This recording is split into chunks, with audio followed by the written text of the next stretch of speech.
Mari, silakan masuk. Silakan duduk. Coba tangannya dulu. Ini ya.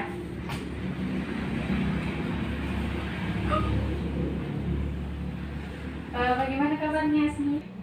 Hasni, senang sekali bertemu dengan kamu. Apa kabarnya, Hasni? Tidak baik, Bu. Tidak baik? Kalau Ibu boleh tahu, kenapa kabarnya tidak baik? Entahlah, Bu, saya merasa sangat bingung dan sedih. Ibu memahami apa yang kamu rasakan. Tidak enak atau ada yang mengganggu perasaanmu, itu bisa dibicarakan bersama. Ya, Bu, saya pikir juga begitu. Bisakah Hasni menjelaskan? Ya, Bu, dengan senang hati saya akan menceritakan. Tetapi saya mohon ini tidak diceritakan. Bisakah Hasni jelaskan? Ya, Bu, dengan senang hati saya akan menceritakan. Tetapi mohon masalah saya ini dirahasiakan dari orang lain. Kalau begitu, Ibu mendengarkan sejauh mana perasaan tidak enak yang mengganggu Hasni. Di sini, Hasni bisa bercerita tentang semua yang kamu rasakan, karena semuanya akan dijaga kerahasiaannya. Jadi Hasni bisa bercerita dengan leluasa dan tenang. Jadi begini, Bu, saya merasa tidak percaya diri ketika tampil di depan banyak orang. Apalagi kalau saya tampil di depan kelas, Bu. Lalu bagaimana, Hasni? Setiap saya tampil di depan kelas, Bu, saya pasti merasa gugup. Nah, bisakah Hasni menjelaskan lebih jauh tentang perasaan tidak percaya diri yang Hasni rasakan saat ini? Saya gemetar, Bu, ketika tampil di depan kelas. Saya juga tidak percaya diri. Bisakah Hasni menjelaskan lebih jauh tentang perasaan tidak percaya diri yang Hasni rasakan saat ini? Nah, saya gemetar, Bu, ketika tampil di depan kelas. Kemudian saya tidak percaya diri. Padahal saya hanya menjawab pertanyaan dari tempat duduk saja, Bu. Oh iya, bisakah Hasni contohkan kepada Ibu ketika Hasni tampil di depan kelas? Bisa, Bu. Ya, coba dicontohkan. Selanjutnya, apa yang Hasni lakukan ketika Hasni merasa tidak percaya diri di dalam kelas? Saya hanya diam, Bu, daripada saya setelah menjawab dan saya malu di depan teman-teman, Bu. Oh iya. Nah, apakah dengan cara demikian Hasni merasa senang dan nyaman di dalam kelas? Tidak, Bu. Tidak. Oh, mungkin Hasni berpikir kalau segala sesuatu itu harus sempurna tanpa ada kesalahan sedikit pun. Nah, apakah demikian?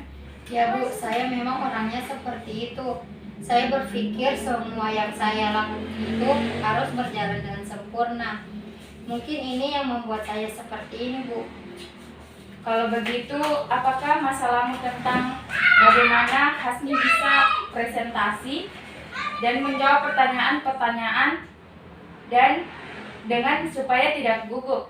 Ya, Bu, saya bingung. Saya harus bagaimana agar saya tampil percaya diri dan saya lebih berani untuk tampil di depan kelas. Ya, bagus sekali. Hasni sudah memahami masalah yang Hasni alami sekarang, yaitu bagaimana Hasni bisa presentasi dan tidak gugup dalam menjawab pertanyaan teman-teman. Ya, Bu, saya sangat ingin sekali tampil percaya diri di depan kelas. Tapi bagaimana caranya? Saya merasa sangat sulit sekali, Bu. Nah, bagus sekali kegiatan Hasni. Ibu sangat senang sekali mendengarnya. Lalu, apakah Hasni sudah punya cara untuk mengatasi masalah Hasni tentang tidak percaya diri? Nah, presentasi dan gugup menjawab pertanyaan-pertanyaan teman. Saya masih bingung, Bu. Apa yang membuat Hasni merasa bingung?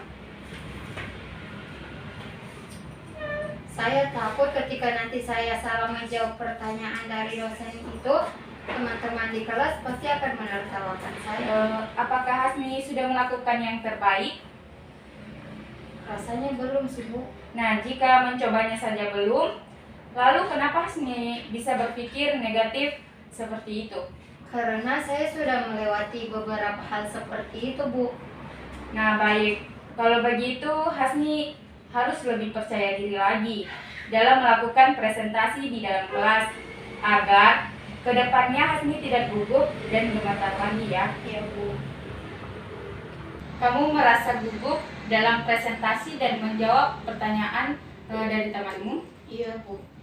Nah, apakah kamu sudah pernah mencoba menjawab pertanyaan dari guru tanpa gugup? Sudah, Bu. Tapi tetap saja ketika saya ingin menjawab pertanyaan dari dosen, saya masih gugup karena saya kurang percaya diri.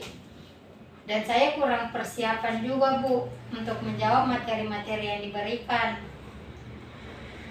Sebelum presentasi dimulai, saya tidak tepat waktu dan saya juga kurang persiapan dalam melakukan presentasi. Dan saya juga takut, Bu, ditertawakan oleh teman-teman. Saya takut jawaban yang saya berikan itu salah, Bu. Oh, jadi karena kamu kurang percaya diri, maka kamu kurang siap dalam. Oh, jadi karena kamu kurang percaya diri, kurang persiapan, dan kamu takut untuk ditertawakan oleh teman-temanmu, dan kamu bertanggapan bahwa jawaban yang kamu berikan itu salah. Iya, Bu, seperti itu. Jadi, yang membuat saya bingung, Ibu, apakah Ibu bisa memberikan saya nasihat agar kedepannya saya tidak merasa gugup lagi dan takut dalam melaksanakan presentasi? Ya, baik. Ya, baik. Rasa gugup, grogi, ketakutan dalam presentasi itu alami. Nah, setiap orang itu mengalami yang namanya gugup sebelum presentasi. Menurut Ibu, itu hal yang wajar. Nah, sebelum kamu melakukan presentasi, kamu harus persiapkan yang lebih matang, persiapkan diri sebaik mungkin. Kamu harus pahami materinya yang telah diberikan oleh guru kamu agar wawasan kamu itu lebih luas lagi. Nah, lalu buang jauh-jauh pikiran negatif, bayangkan hal-hal yang baik. Bayangkan kalau jawaban yang kamu paparkan itu rilekskan pikiran kamu, kalau perlu tutup mata kamu, atur pernapasan untuk menetralisasi degup jantung dan mencegah kekhawatiran sehingga ketika kamu berbicara lebih percaya diri dan lebih tenang. Dan yang paling penting itu sebelum kita melakukan presentasi atau melakukan segala hal itu jangan lupa berdoa. Baik, Ibu, terima kasih. Saya akan berusaha lagi untuk percaya diri. Iya. Dan saya akan berpersiapkan sebaik mungkin persiapan saya dalam melakukan presentasi nanti. Oke, baik. Tetap semangat. Orang yang selalu memikirkan akibat dari suatu keputusan atau tindakan sampai kapanpun dia tidak akan menjadi berani. Nah, tidak ada kata tidak bisa selagi kita mau belajar dan berusaha. Iya, Bu, terima kasih buat nasihatnya. Saya merasa menjadi semangat dan saya sudah tahu apa yang harus saya lakukan. Ibu juga merasa senang jika kamu sudah tahu apa yang kamu harus lakukan. Nah, semoga kali ini berhasil ya. Iya, Ibu. Baiklah, apa kira-kira rencanamu, rencana sementara kamu sebagai pegangan untuk tindak kamu selanjutnya? Ya, Bu, pertama saya akan berlatih dan belajar dulu tentang materi yang akan saya presentasikan. Kedua, saya akan berpenampilan rapi sehingga saya akan merasa lebih percaya diri. Dan yang ketiga, saya akan berdoa dulu sebelum tampil agar saya merasa lebih tenang. Saya rasa itu yang akan saya lakukan, Bu. Bagus. Hasni sudah tahu apa yang harus Hasni lakukan. Nah, sebelum pembicaraan ini kita tutup, bagaimana perasaanmu setelah kita berdiskusi, atau apakah kesimpulan kamu saat ini? Saya merasa lega dan lebih tenang setelah melakukan konseling ini. Kecemasan dan ketakutan yang saya alami mulai menurun, dan juga saya tahu langkah-langkah apa yang harus saya lakukan untuk mengatasi rasa tidak percaya diri saya ini. Oke, setelah melakukan konseling ini, jadi kesimpulannya adalah pertama, Hasni akan berlatih dan belajar dulu tentang materi yang akan Hasni presentasikan. Nah, kedua, Hasni akan berpenampilan rapi sehingga Hasni akan merasa lebih percaya diri. Dan yang ketiga, saya akan berdoa dulu sebelum presentasi. Nah, apakah Hasni yakin akan melakukan ini? Ya Bu, saya yakin. Nah, apakah Hasni masih ada yang ingin disampaikan? Tidak ada lagi Bu. Bagaimana kalau kita tutup konseling ini, dan saya mengucapkan terima kasih atas kesediaan Hasni. Nah, kalau Hasni ingin bercerita kembali, datangi Ibu saja. Iya Bu, sama-sama Bu. Kalau begitu saya ingin pamit dulu Bu.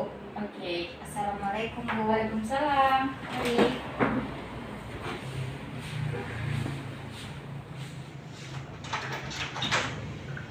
Oke, hati-hati ya. Iya Bu.